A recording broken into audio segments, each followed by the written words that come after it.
wabarakatuh. Alhamdulillahirabbil alamin wassalatu wassalamu ala asrofil anbiya'i wal mursalin wa ala alihi washabbihi ajmain. Amma ba'd. Pertama-tama mari kita panjatkan puja dan puji syukur kepada Allah Subhanahu wa taala yang telah memberikan anugerah besar, yaitu bisa melaksanakan salat berjamaah sholat Isya bersama-sama. Dan tak lupa salam dan salawat kepada Nabi Muhammad Sallallahu Alaihi Wasallam yang kita tunggu syafaatnya di hari kiamat nanti. Pada malam hari ini saya akan memberikan sedikit tausiah, yaitu toleransi dalam Islam. Alkisah, suatu waktu Rasulullah Sallallahu Alaihi Wasallam didatangi oleh orang-orang Quraisy yang merasa bahwa dakwah Rasulullah mengancam kepentingan mereka. Mereka lantas mengunjungi Abu Thalib dan mengajak Abu Thalib untuk mengajak Rasulullah. Apa sih yang diinginkan Rasulullah Sallallahu Alaihi Wasallam?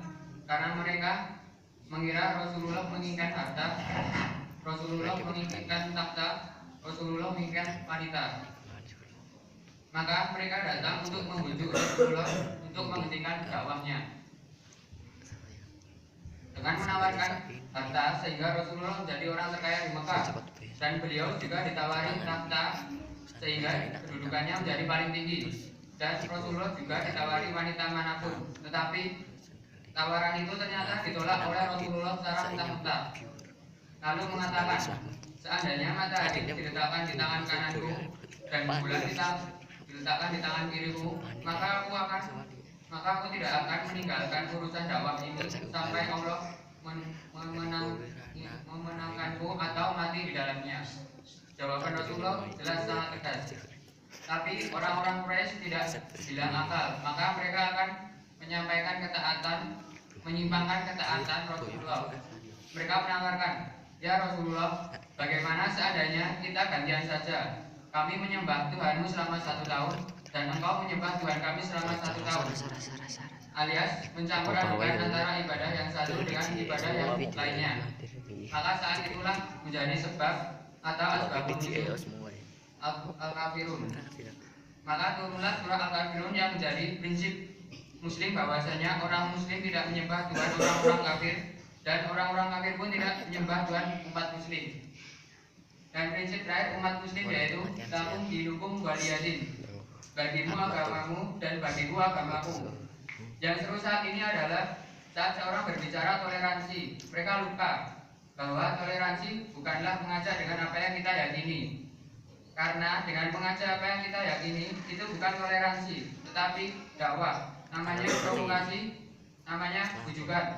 Dan begitu juga kita, ketika kita mengajak orang-orang di luar Islam untuk mengenal Islam, untuk mengetahui Islam, itu namanya dakwah, bukan toleransi. Toleransi sesungguhnya adalah mengetahui ibadah-ibadah kita, mengetahui mengapa kita berbuat demikian, lalu membiarkan orang lain untuk tidak berbuat seperti kita. Jadi lebih kepada bagaimana sikap kita terhadap orang lain, bukan memaksa orang lain untuk mengikuti sikap kita. Maka aneh ketika toleransi umat Islam kepada orang-orang Nasrani yang merayakan Natal adalah dengan mengikuti perayaan mereka, atau memakai atribut-atribut mereka, atau mengunjungi tempat mereka, atau mengucapkan selamat kepada mereka ketika mereka merayakan hari raya mereka. Toleransi dalam Islam kita meyakini bahwa Allah itu satu, tapi kita tidak memaksa mereka untuk mengakui bahwa Allah itu satu. Biarlah dengan pemahaman mereka, kita dengan pemahaman kita. Jika kita mengajak mereka untuk masuk Islam, itu namanya dakwah. Toleransi adalah membiarkan mereka apa yang mereka yakini. Mengapa? Karena ini merupakan salah satu bentuk permasalahan akidah, dan segala sesuatu yang terpancar melalui akidah, termasuk ibadah, hukumnya haram diikuti oleh orang-orang Muslim. Tapi ada yang mengatakan, ini kan kata-kata, itu cuma ungkapan. Kalau kita berbicara kata-kata, itu semua kata-kata. Syahadat seseorang juga kata-kata. Asyhadu alla ilaha illallah wa asyhadu anna Muhammadar Rasulullah. Tapi konsekuensinya kita menjadi orang beriman. Maka setiap perkataan mempunyai konsekuensi. Kita tidak boleh memandang rendah dengan kata-kata itu tadi. Cukup sekian dari tausiah saya. Jika ada salah mohon dimaafkan. Wassalamualaikum warahmatullahi wabarakatuh. Waalaikumsalam warahmatullahi wabarakatuh.